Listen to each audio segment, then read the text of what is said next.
Number 5.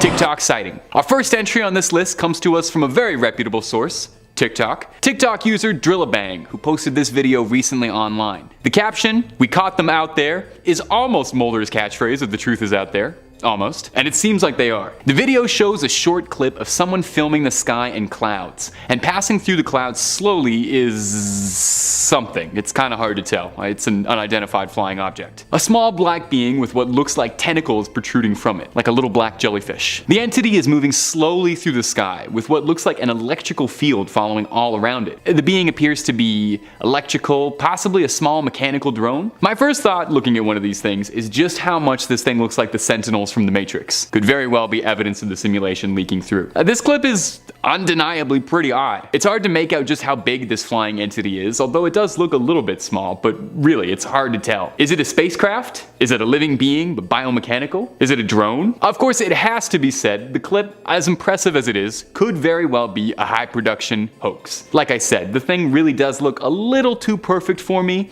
and it looks a lot like one of those Matrix Sentinels. I honestly wouldn't even be surprised if it's a shrunken down 3D model of it used for the video. But real or fake, you can't deny that the video is captivating and has people talking. Oh, what do you think? Let me know down in the comments about this one if you think this has you convinced. And hey, while I've got you here listening, you want to see a whole lot more spooky stuff this month? Well, I got news for you, pal. I got boxes full of spooky stuff. Subscribe for a fresh fright in your inbox delivered daily. Number 4.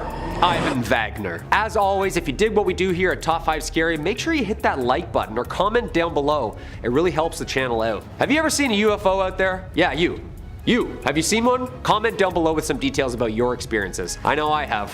Twice now. Hence the obsession with all this stuff. Those Reddit rabbit holes, boy oh boy. Speaking of falling into a wormhole of conspiracy and who said what, astronaut Ivan Wagner, or I should say cosmonaut Ivan Wagner, since he's Russian by birth, and although he's bunking up with some roomies up there in the ISS, he was on the ISS as a first timer just back in 2020. Does NASA initiate rookies up there? Like pull pranks on the newbies? Like no gravity, just unbuckle you while you sleep, flow you out, you know? He and fellow Russian Anatoly Ivanishin were working up there alongside Chris Cassidy, the American commander of said expedition. When Wagner was orbiting the Earth, he might have captured some footage of UFOs, better known as UAPs, unidentified aerial phenomena. It's the jargon nowadays. The aurora lights behind Earth's beautiful curves was being recorded from the ISS when he saw a string of really weird lights moving in a really weird way. He labeled the video Space Guests. Wagner tweeted the vid, which apparently shows the Aurora Australis near Antarctica, and then all of a sudden this blob of organized lights just cruises on over the globe. Looks like a blob of like glitter just trucking across space. Like, what is that? Of course, NASA didn't follow up. Like, what are they gonna say? Oh yeah, those are stars that move and blink, I think. I mean, no? Space junk. Yeah, space debris and swamps and things. Also, what a lame excuse. Space junk? Okay, so you're saying there's lots of litter up there, that's what you're saying? That's what just zipped over my house silently, defying gravity and lasered up my cow? Yeah, I don't think so, NASA. Number 3. Chris Hadfield. Retired Canadian astronaut, engineer, fighter pilot, and musician.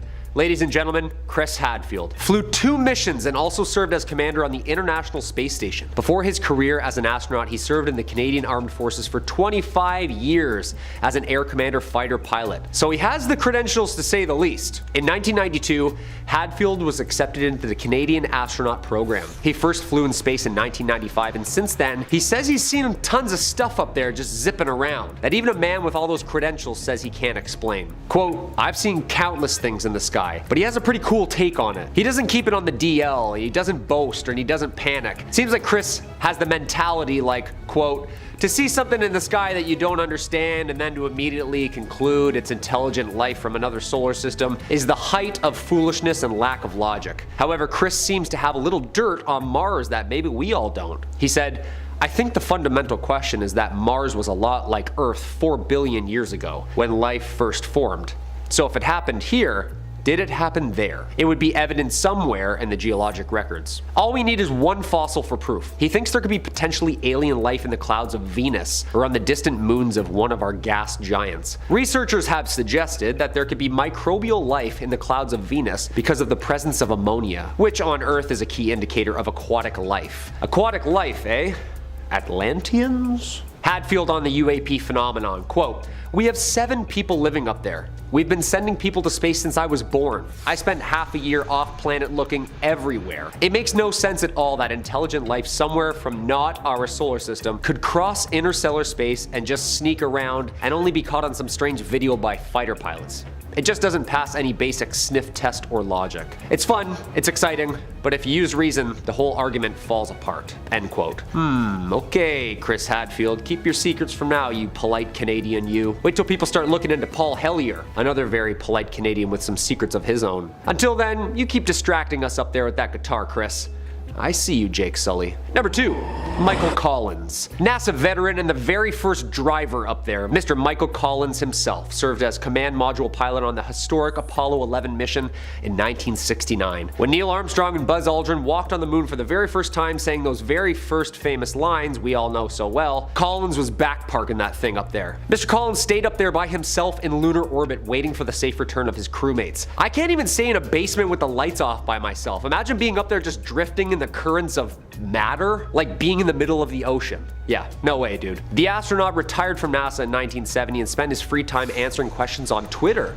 Apparently, he has gotten some really interesting buzz. Mr. Collins invited the interweb to chat, saying, quote, "Are we alone? Hashtag Ask Michael Collins." And boy, oh boy, did he get some responses. Everything from wackos who like aliens to very, very high-ranked generals and pilots who are apparently also wackos who like aliens for talking about this. Collins, quote, "I used to think that NASA sent me to the wrong place, to the moon, because I think Mars is a much, much more interesting place," end quote. Collins has talked about it in the past about the possibility of alien life existing beyond Earth and doesn't shy away from discussing the topic in full. In 1999, for instance, he even argued on the topic of life developing in other parts of this infinite cosmos. So maybe it has then. He wrote in his book saying, quote, "I am alone now. Truly alone, and absolutely isolated from any known life. Although I may feel like I'm the same person, I also feel that I am different from other people. I have been places and done things you simply would not believe." Collins circled the moon once every 2 hours. What's scarier, walking on an unknown rock that apparently no one's ever visited,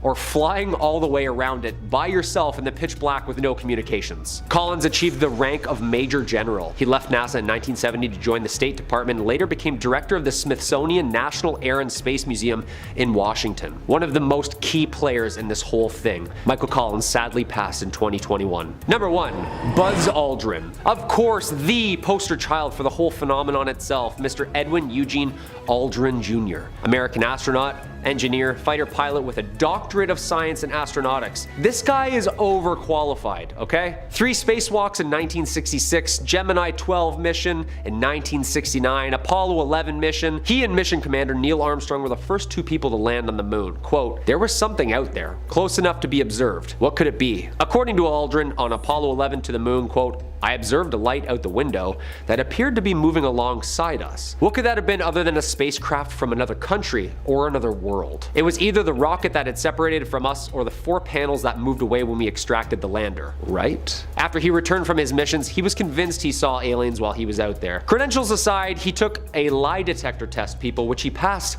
with flying colors. In an interview with C-SPAN Buzz, he talked about the future potential of Earth's moon for humanity. He added a little extra info that might have gained the spark to go back, regarding a certain monolith on a moon. Quote, "Visit the moon Phobos of Mars. There's a monolith there, a very unusual structure on this little potato object that goes around Mars once in every 7 hours. When people find out about that, they're gonna say, 'Who put that there?' And you bet, Buzz, I'll be the first one to ask that." Kicking us off at number 10, we have the OHare International Airport. In November 2006, things started to get a little bit unexplainable for staff at Chicago's OHare International Airport. Just as Flight 466 was getting ready to take off for their scheduled flight between Chicago and North Carolina, a United Airlines employee on the tarmac noticed a strange object hovering above gate C-17. As they peered closer, they realized that the object was some sort of vessel, dark grey and metallic in appearance. From 4:15 p.m, during the 5 minutes that the craft was visible, a total of 12 United employees, as well as a few witnesses from outside the airport, witnessed the saucer-shaped object in flight. Shortly afterwards, witnesses claimed that the craft shot upward, breaking a hole in the clouds, enough so that the United flight staff could see the blue sky through it. The story was quickly picked up by the Chicago Tribune and later made international news. Strangely though, because the UFO wasn't picked up by the airport's radar, the airport officials refused to investigate, claiming that it was merely a weather phenomenon. Number 4. Chilean UFO. Our next entry was posted to Reddit on r/aliens. I mean, where else are you gonna find alien clips? The video posted is filmed from a mountain in Chile, where a group of friends on a hike found something amazing in the sky, and luckily had their phones on them to record it. This entity floating around them doesn't really look like your traditional UFO sightings. It looks like a ball of pure energy just hovering above them in a triangular shape, looking like distilled pure light or just some photons or something. Looking around in the background, you can see there's nothing around them. No airports, no mysterious army bases nearby, just a big mountain range and a bizarre glowing ball of light hovering around aimlessly. A user on Reddit offered a rudimentary translation of the friends talking, which adds a little bit of insight to the clip. We can hear the friends joking that it could be a spirit bomb from Goku and there's going to be an epic duel soon. Goku is technically an alien, so I guess if Goku was real and you saw him flying around on the Nimbus cloud, that would qualify for a UFO sighting. They go on to joke that it looks like something out of the movie Independence Day. It's really hard to say just what this thing is. Now, usually I tend to roll a little bit more Scully than Mulder, and I'm naturally a bit skeptic, but I am completely out of ideas looking at this thing. The edges of the triangle are so very visible, and it doesn't really seem like it follows any one particular flight pattern. I can't take even the slightest guess what this might be, so your guess is just as good as mine, my ghouls and goblins. Take a look for yourself, and decide for yourself what the answer is. Number 3, the Ring of Light. Another entry coming to us fresh from Reddit, posted by user Jesse Zell. A short clip that shows us something incredibly bizarre. The clip is captioned appropriately, "The most unexplained thing I have ever seen in my life," and I'm strongly inclined to agree.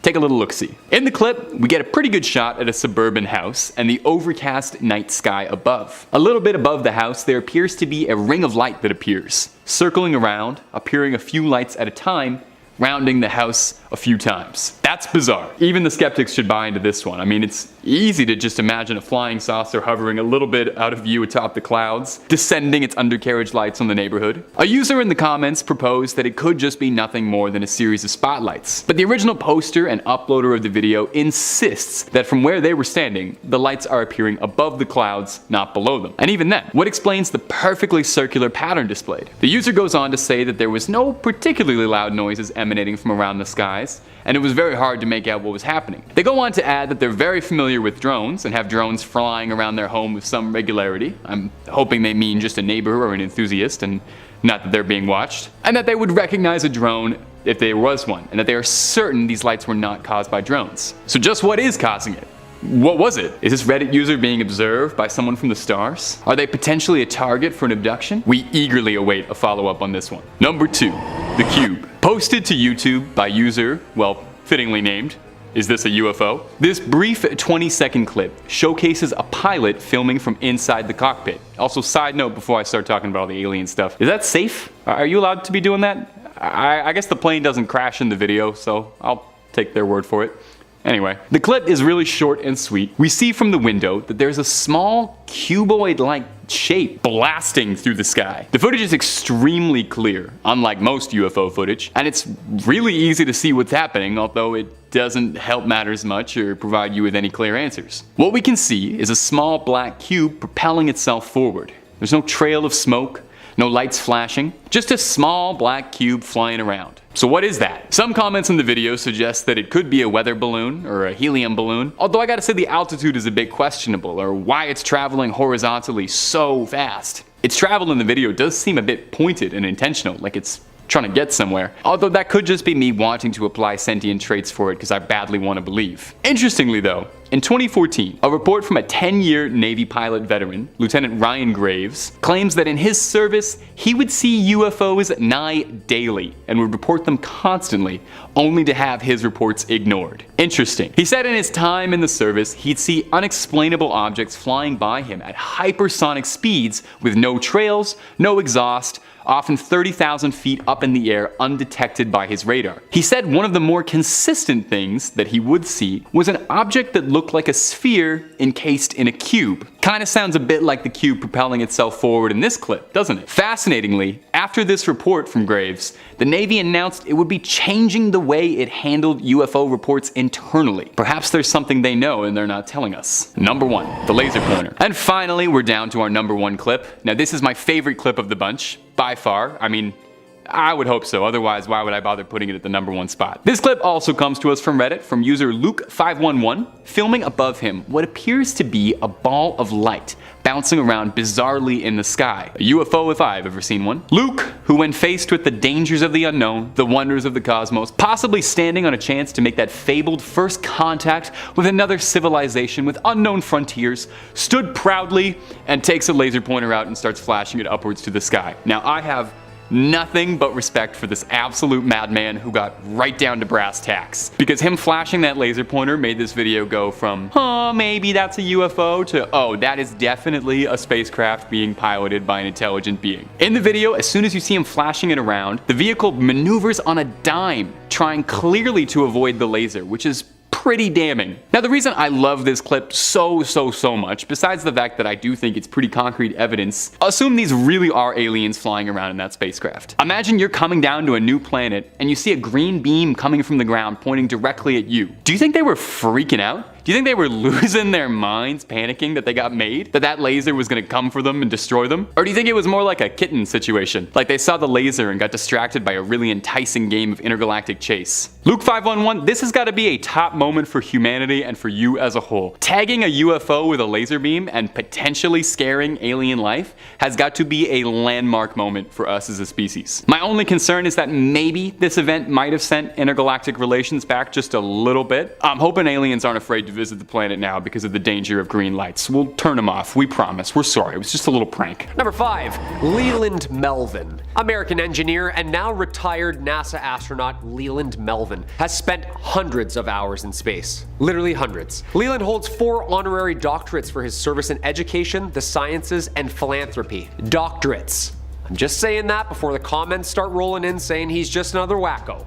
He's crazy. They're not wackos, people. Any of them. They've been screened so many times by so many people with so many tests, they have to be damn well near perfect before going up on or in NASA's budget. Before his career with NASA, Leland was actually All-American for football. Detroit Lions, Toronto Argos. Guy made the NFL and then said, you know what? I think I'm gonna be an astronaut. Like, give this guy a Netflix movie, would ya? He was selected by NASA in 1998 after getting injured with a football career. Guy goes from the turf to working at NASA Langley Center. This guy's put in time, both down here and up there. Mission after mission with NASA. He's got quite the practice at the whole floating around thing. When Leland was pressed about otherworldly visitors and his ideas about the cosmos, he said this when he was working up in orbit. He had seen something translucent, curved and organic looking when he was working with fellow astronaut Randy Bresnik. The pair of them, again, called down to NASA to ask what it could be. NASA's official response was, probably ice. Yeah, nice and specific there, Houston. Thank you for that. When has NASA ever said probably? Melvin dismissed this and figured it was NASA's explanation to just cover it up. Like, who's more qualified here? That's all I'm asking. When the most qualified people are like, yeah, I can't tell if that's frozen water or a full-on mothership, Houston. Either they shouldn't be up there at all, or we need some more Windex on those windows there, NASA. Huh? Next up at number 9, we have the Stephenville sightings. In 2008, the small town of Stephenville, Texas, got a bit of a strange surprise during one particular pleasant evening in January. Mostly known for its dairy farms, Stephenville is located 100 miles southwest of Dallas, and for the most part is a pretty regular town. But on January 8th, dozens of its citizens reported a series of strange white lights above Highway 67. At first, they traveled in a single horizontal arc and then switched to a series of vertical parallel lines. A local pilot, Stephen Allen, reported that the lights spanned about a mile long and half a mile wide. He also estimated that they were traveling about 3,000 miles an hour. Just as a benchmark, the average airliner travels at around 575 miles an hour. On top of this, no sound was reported by any of the townspeople. Weeks later, after the story caught some traction, the US Air Force explained that they were flying F-16s in the area. The townspeople, they didn't buy it. Why?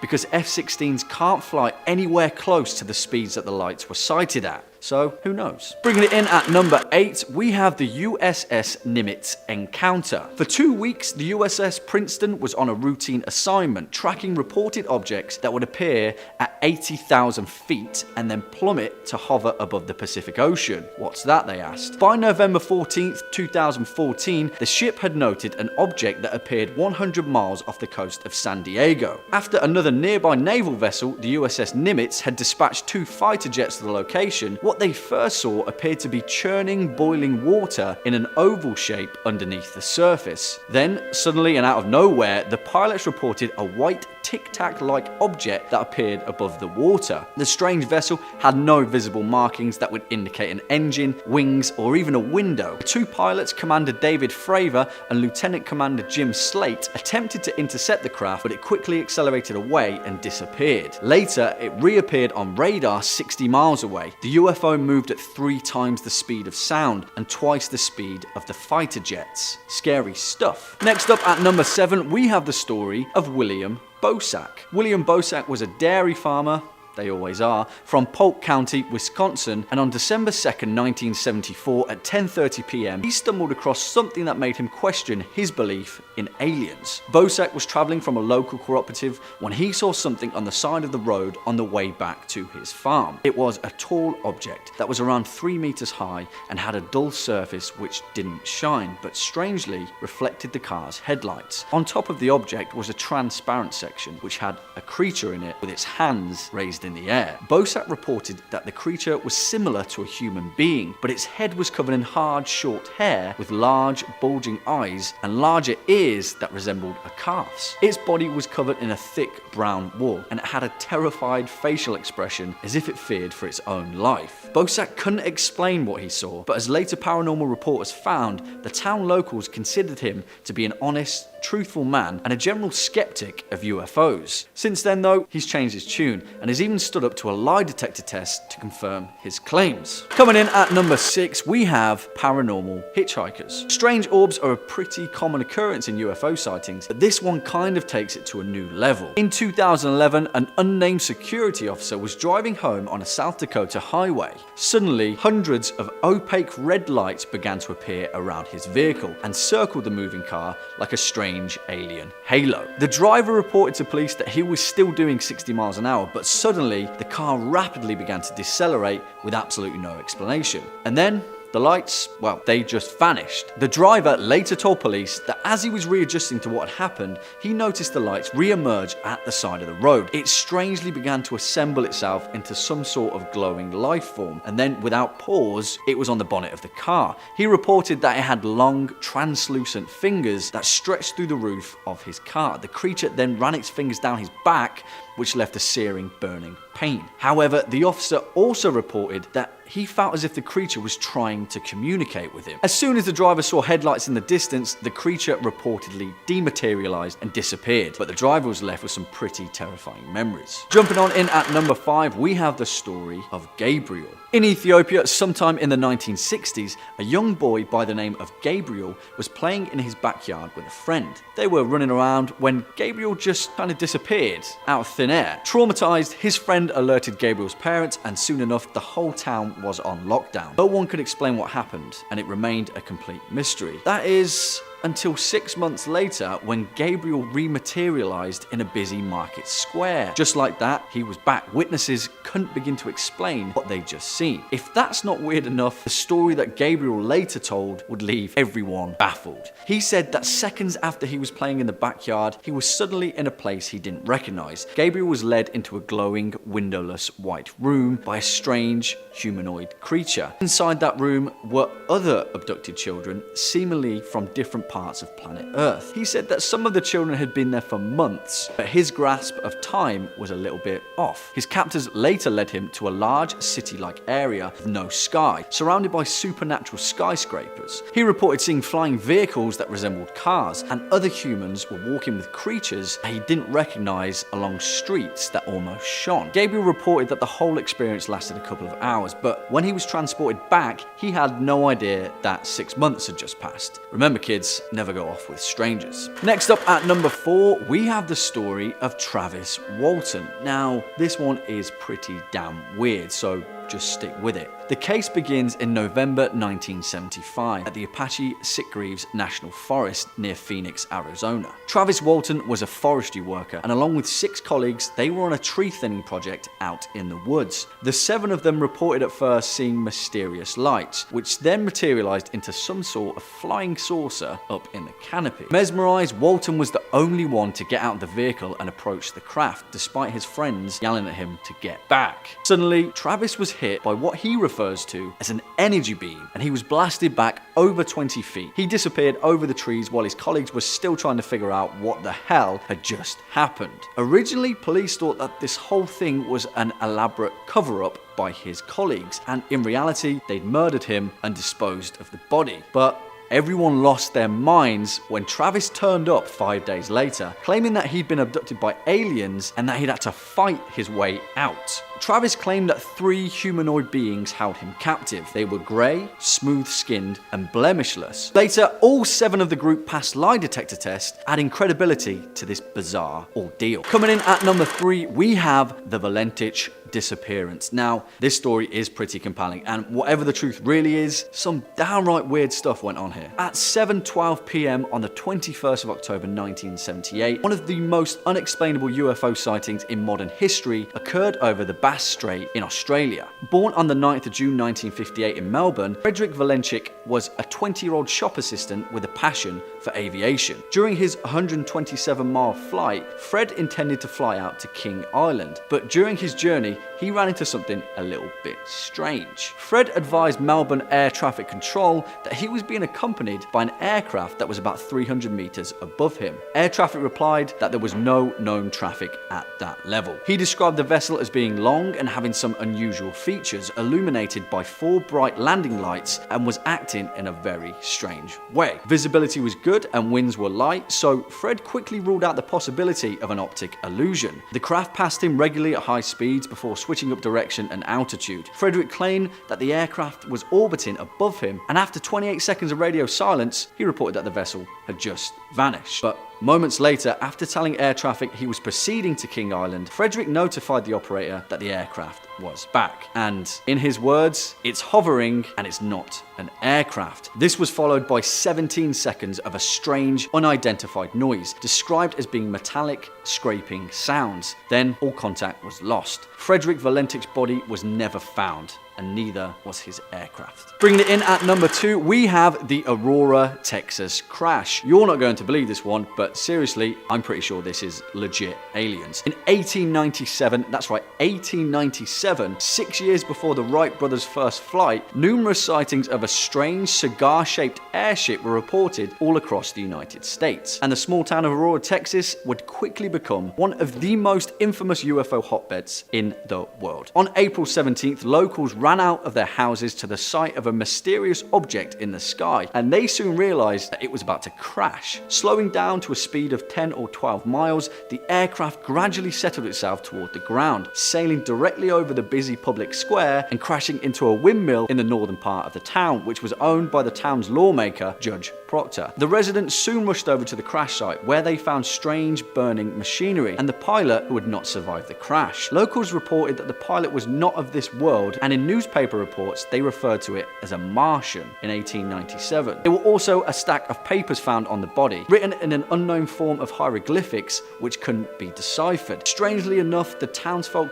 buried the pilot in the nearby Aurora cemetery. Yeah, let's stop there. The body is allegedly still somewhere in the local cemetery, buried in an unmarked grave. The cemetery even contains a historical commission marker that mentions the incident. There you have it. There's an alien buried somewhere in Aurora, Texas. And finally, at our number 1 top spot, we have the Roswell Incident. No alien list would be complete without the most infamous and near enough credible UFO landing in history. In July 1947, a strange airborne object crashed on a ranch in Roswell, New Mexico. The big kicker to this story, though, is how the US military reacted to the events that would later unfold. On July 8th, an Air Force public information officer named Walter Holt issued a press release stating that officials had recovered a flying disc from the Roswell crash site. Later that day, the Air Force changed their story, claiming that the flying disc was actually in fact a weather balloon. Seems a little bit fishy, right? The incident faded into obscurity for over 30 years, but in 1978, dozens of officials poured forward claiming that the whole Roswell incident was a complete cover-up, and that as many as 11 alleged crash sites had been part of a large-scale military operation to contain the truth. In 1989, a former mortician named Glenn Dennis put forward a detailed personal account where he claimed